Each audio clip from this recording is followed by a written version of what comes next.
Este é o edifício Joelma, que há 20 anos, do dia 1º de fevereiro de 1974, ardeu em chamas durante 7 horas.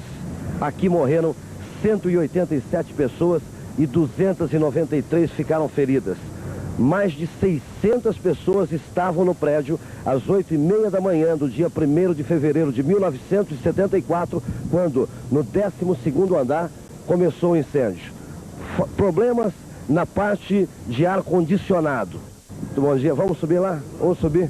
Nós vamos acompanhar aqui 2 bancários que, na época, bancários, estavam no 22º andar do prédio. E junto com eles, com o Coronel Caldas, a gente vai resgatar um pouco dessa história. Vocês estavam no 20º, aqui neste andar que nós estamos agora, 22º. Exatamente aqui. Aqui que vocês trabalhavam. Exatamente. Neste andar aqui, além de vocês, quantas pessoas tinham mais ou menos? Tinha mais ou menos? Olha, tinha muita gente. A gente estava há uns 15 dias, mais ou menos, 20 dias. Ao todo, no prédio todo, umas 600 pessoas. Umas 600 pessoas. O fogo vinha de baixo, né? Do 12º andar.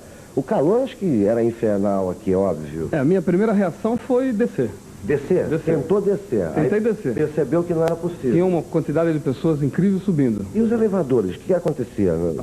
Todos parados. Todos. E tinha gente dentro do elevador? Tentou se proteger dentro do elevador? Olha, na verdade, a primeira coisa que o prédio, a direção do prédio foi exatamente cortar a descida dos elevadores. Mas, infelizmente, acho que um dos elevadores estava funcionando e na hora do corte não perceberam que tinha alguns elementos e algumas pessoas acabaram morrendo carbonizadas dentro do elevador. Dentro do elevador. O chão hoje aqui é todo de... é granito isso aí, né? Granito? De granito. Mas na época o piso era de carpete. E o que aconteceu? As pessoas que estavam nos andares superiores ao andar onde pegava fogo, que era no 12º, eles não podiam descer porque o chão estava pegando fogo também.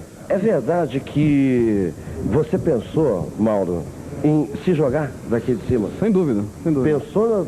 Sem dúvida. Eu assisti de camarote o incêndio do Andraus, que é de frente ao Citibank, tá certo? Então a imagem que tinha na minha cabeça era das pessoas mortas. Então quando eu me senti, vamos dizer assim, quando você sente que a gente estava naquele banheiro, um espaço pequeno, um banheiro apertado. Estávamos em 7 aqui. 7 pessoas aqui dentro. Exatamente. Durante cerca de 7 horas, que foi o tempo que... Você olha para a porta começa a pegar fogo. O ar, você não consegue respirar. Aí eu falei, bom, eu vou me atirar. Pelo menos o meu corpo, alguém vai ter condição de me identificar, né? Aí quando eu tentei me atirar, eles falaram, não, fica calmo, não sei o quê. Mas como eu não conseguia respirar, eu abri a janela.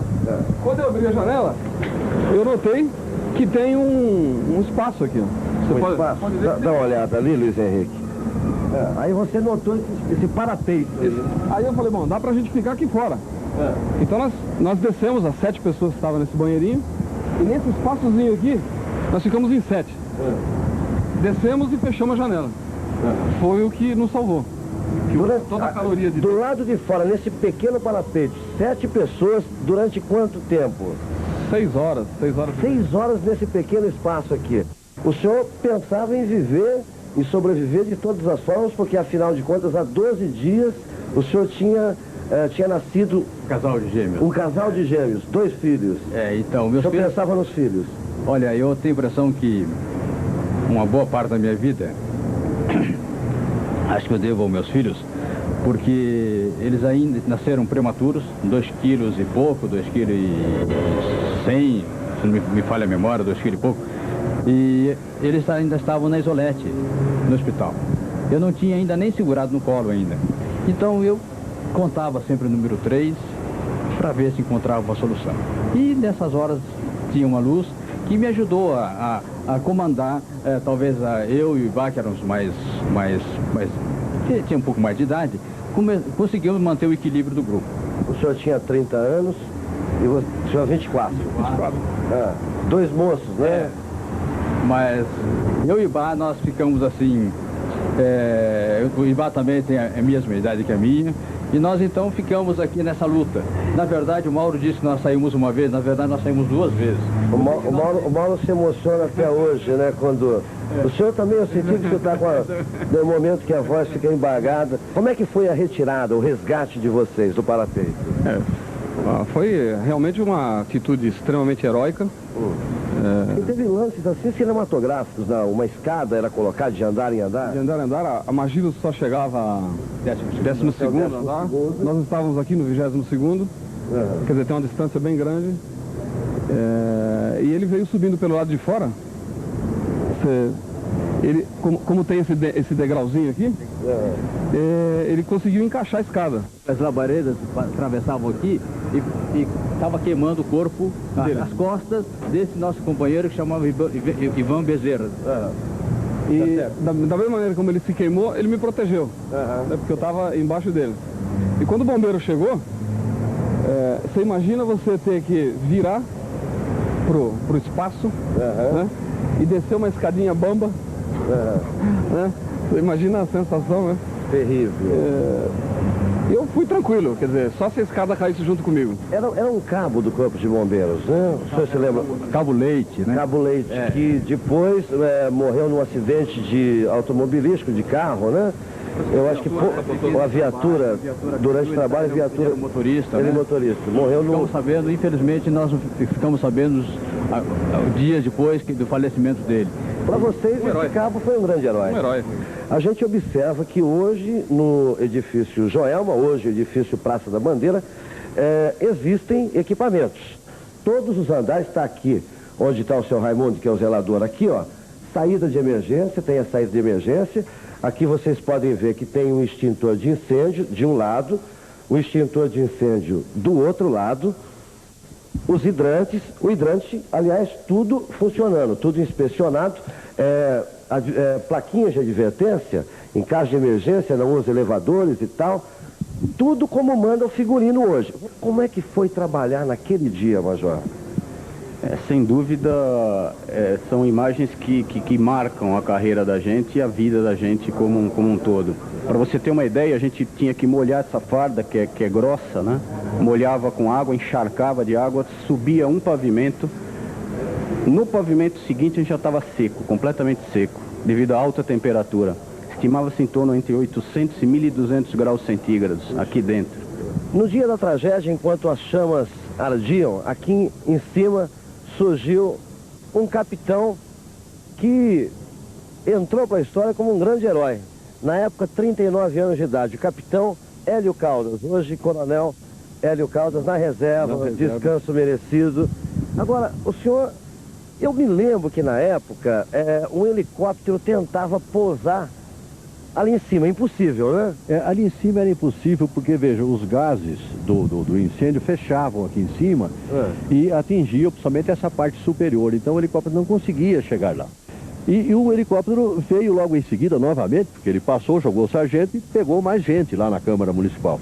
E desceu aqui o tenente na carrarada da Companhia de Operações Especiais com 5 soldados lá naquele canto que nós mostramos lá, que era o único lugar que chegava próximo. E nessa altura eu já estava aqui com uma vítima nos braços, tentando fazer o transporte aéreo aqui. Quer dizer que o senhor atravessou na corda daquele prédio para cá e conseguiu... Aí nós fixamos aqui, porque tinha a cumieira do telhado naquele tempo aqui, que ela era da nossa altura mais ou menos aqui. Perfeito. Então tinha lugar para amarrar coisas e tal. E então eu trouxe uma cadeira de lona que dava para colocar em segurança uma pessoa numa polia de alumínio, que podia ser transportado por essa corda. E lá ia ser a base onde ficava o médico, para atender o socorro lá. Perfeito. Mas não deu, porque as pessoas estavam tão queimadas que o sofrimento ao colocar numa cadeira de lona era muito grande. Ele chegava tão próximo do prédio que chegou... Naquele canto ali? Chegava no ponto mais distante, né? Por Chegou causa da hélice. A hélice passava um palmo ali. Um palmo? Passava um palmo praticamente. Tanto que ele chegou a triscar o azulejo, a pastilha, e ninguém acredita, porque na extremidade da hélice é que vai o lastro. Se ele triscasse, teria caído, mas ele triscou, eu tenho fotografia. Eu fui o último a sair daqui pelo helicóptero, eu saí, e o helicóptero, antes de sair, eu consegui contar todos os corpos que nós deixamos, não tinha ninguém vivo. Eu contei isso, eu lembro, nunca mais vou esquecer, 64 mortos aqui em cima. O senhor falou cenas fortíssimas e difíceis de ser apagada da mente. Mas qual a que mais marcou para o senhor? A que mais marcou, veja só, a gente naquele tempo usava perneira. Era uma botina e uma perneira em cima para proteção da parte inferior da perna. E somente ela tinha uma haste metálica na canela. E eu, quando fui tomar banho, tirar aquela roupa toda, cheirando fumaça e tudo, eu encontrei bilhetes de gente que enfiou na minha perneira. Que gente que estava morrendo no chão, porque eles grudavam na gente. O que diziam esses bilhetes? Se despedindo de família, de coisa. Então aquilo foi uma coisa muito triste. Muito triste. Muito triste ao lembrar, assim. Então eu me lembro que eu fiquei, assim, pelo menos umas 2, 3 noites e não conseguia dormir. A justiça condenou o engenheiro responsável pela obra e a empresa responsável pela instalação dos aparelhos de ar-condicionado no edifício Joelma. Mas será que só eles foram os responsáveis por essa grande tragédia? Será que não tinha mais gente para ser punida pela justiça? Bem, depois da tragédia do Joelma, foi criado um novo Código de Obras em São Paulo e todas as construções têm que seguir esse Código de Obras. E olhando para esses prédios, a gente pergunta, será que não vai se repetir uma outra tragédia, como foi a tragédia do Joelma, a qualquer momento, em qualquer um desses edifícios de São Paulo? Com apoio de Carlos Martins e imagens de Luiz Henrique, Gerson de Souza. Aqui agora.